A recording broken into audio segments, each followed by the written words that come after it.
നമസ്കാരം. The tarot insight journey എന്ന YouTube ചാനലിലേക്ക് സ്വാഗതം.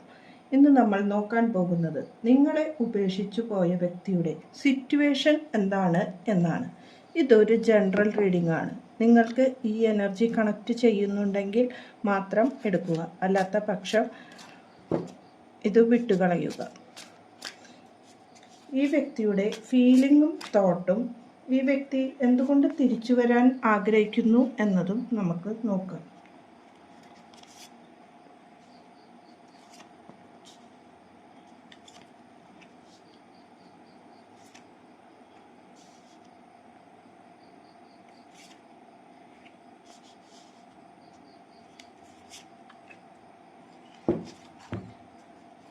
ആദ്യത്തെ card 7 of wand, the moon, high priest, the fool, justice, sun,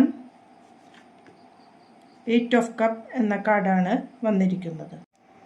7 of want എന്ന കാർഡ് പറയുന്നത് ചില പോരാട്ടങ്ങളുടെ നടുവിലാണ് നിങ്ങളുടെ വ്യക്തി എന്ന് കാണാം. ചില നിയന്ത്രണങ്ങൾ ആ വ്യക്തിയുടെ മേൽ ഉണ്ട് എന്നും കാണാം. സ്വയം ആത്മനിയന്ത്രണത്തിലാകുവാൻ ആ വ്യക്തി ശ്രമിക്കുന്നുണ്ട്. കാരണം ആ വ്യക്തിയുടെ മാനസിക നില വളരെ ബുദ്ധിമുട്ടിലാണ്. നിങ്ങളോട് ചെയ്ത ആ വഞ്ചന അല്ലെങ്കിൽ ആ ചതി ഇത് ഓർത്ത് വിഷമിച്ചിരിക്കുന്ന ഒരു അവസ്ഥയാണ്. അതിൽ നിന്ന് മാറുവാൻ സ്വയം മനസ്സിനെ ഹീല് ചെയ്യുന്നതായും കാണാം.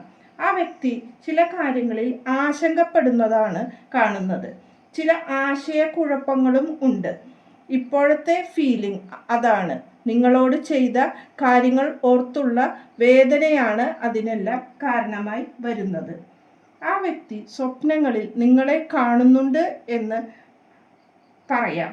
ചില ചിന്തകൾ, എന്താണ് ഇതിനുള്ളൊരു പരിഹാരം ഇപ്പോഴത്തെ പ്രശ്നത്തിന്, അതാണ് ആ വ്യക്തി ചിന്തിച്ചു കൊണ്ടിരിക്കുന്നത്.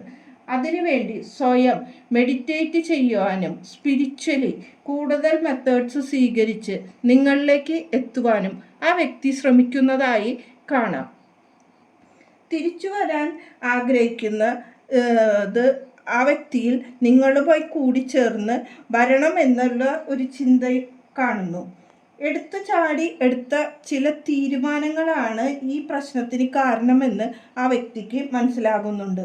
ചില വ്യക്തികൾ മറ്റൊരു വ്യക്തിയുടെ വാക്കുകൾ കേട്ടിട്ടുമാകാം ഇങ്ങനെ ഒരു പ്രശ്നം നിങ്ങളുമായിട്ട് ഉണ്ടാകാൻ കാരണം.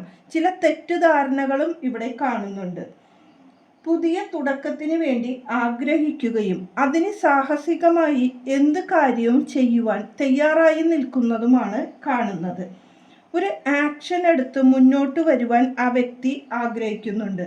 കൂടുതൽ ഉത്തരവാദിത്വത്തോടെ കാര്യങ്ങളെ നേരിടണം എന്നും ചില സത്യങ്ങൾ നിങ്ങളെ മനസ്സിലാക്കി തരുവാൻ വേണ്ടിയും ആ വ്യക്തി ശ്രമിക്കുന്നുണ്ട്. അതിന് നീതിയുടെ പ്രാധാന്യം ആ വ്യക്തി മനസ്സിലാക്കി കഴിഞ്ഞു. അതുകൊണ്ടാണ് ഈ ഒരു തയ്യാറെടുപ്പുമായി വരുന്നത്. സ്വയം ചെയ്ത തെറ്റുകളെ ആക്സെപ്റ്റ് ചെയ്തു കഴിഞ്ഞു. സ്വയം മനസ്സിൻ്റെ ഉള്ളിലേക്ക് നോക്കിക്കണ്ട് അതുമായി പൊരുത്തപ്പെടുവാൻ ശ്രമിക്കുന്നതാണ് കാണുന്നത്. നിങ്ങൾ ചിന്തിക്കുന്നത് ആ വ്യക്തിയോടുള്ള സ്നേഹം ഇപ്പോഴും നിങ്ങളുടെ മനസ്സിൽ നിന്ന് മാറ്റുവാൻ സാധിക്കുന്നില്ല എന്നതാണ്. ഈ പ്രശ്നം സോൾവ് ചെയ്യുവാൻ തന്നെയാണ് നിങ്ങൾ താല്പര്യപ്പെടുന്നത്. ഒരു സ്ഥിരതയുള്ള ബന്ധമാണ് നിങ്ങൾ ആഗ്രഹിക്കുന്നത്. ആ മുൻപ് ചെയ്ത തെറ്റുകൾ നിങ്ങൾ മറക്കുവാൻ തയ്യാറാണ്. എന്നാൽ പോലും നിങ്ങളുടെ മനസ്സിൽ ചില പേടികളുണ്ട്. അതായത് പാസ്റ്റിലെ ആ കാര്യങ്ങൾ വീണ്ടും ആവർത്തിക്കുമോ എന്നുള്ള പേടി. ഒരു പുതിയ പ്രകാശം സ്വീകരിച്ചുകൊണ്ട് ഒരു പുതിയ ബന്ധത്തിന് തയ്യാറായി നിൽക്കുന്ന ഒരു വ്യക്തിയായാണ് നിങ്ങളെ കാണുന്നത്. ഈ ബന്ധത്തിൽ നിന്ന് പാസ്റ്റിലെ കാര്യങ്ങൾ ലെറ്റ് ഗോ ചെയ്തു കളഞ്ഞാൽ പുതിയ തുടക്കത്തോടെ നിങ്ങൾക്ക് ബന്ധത്തിലേക്ക് പോകുവാൻ സാധിക്കും. നിങ്ങൾ തമ്മിലുള്ള പല കാര്യങ്ങളും തെറ്റിദ്ധാരണകളും മാറ്റുവാനും ചില കാര്യങ്ങൾ ക്ഷമിക്കുവാനും രണ്ടുപേരും വിശ്വസ്തയോടു കൂടി മുന്നോട്ടും പോവുകയാണെങ്കിൽ നിങ്ങൾക്ക് പുതിയ ബന്ധത്തിൽ പുതിയ പ്രകാശം തന്നെ ലഭിക്കും എന്നാണ് ഇവിടെ യൂണിവേഴ്സ് പറയുന്നത്. അതിനുവേണ്ടി പലതും ത്യജിക്കേണ്ടതുണ്ട്. പ്രത്യേകിച്ച് നിങ്ങൾ രണ്ട് വ്യക്തികളിലും ഈഗോ ആണ് മുന്നിൽ കാണുന്നത്.